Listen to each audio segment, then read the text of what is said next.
好可怜哦。潘星星、潘玉两年判了那个物资嘛，4家还不好分。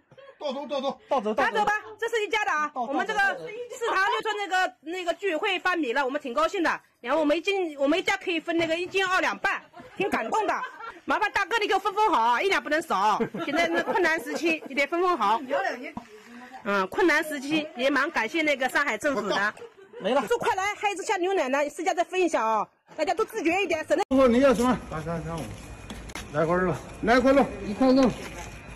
8335，你看看，哪个房间？8166，要什么？师傅你要什么？8335，来块肉，来块肉，1块肉。8335，你看看，哪个房间？8166，要没别50了对吧？就7天有的。你这可能叫来，你这台，谁可能？啊，这是我们这个楼的物资了。那我半根胡萝卜，半颗包菜，他们半根烂掉的不知道什么东西。对呀，那个香香半根香菇，半根香菇。这是那个96街道政府原是我们的景区救援池的那个活。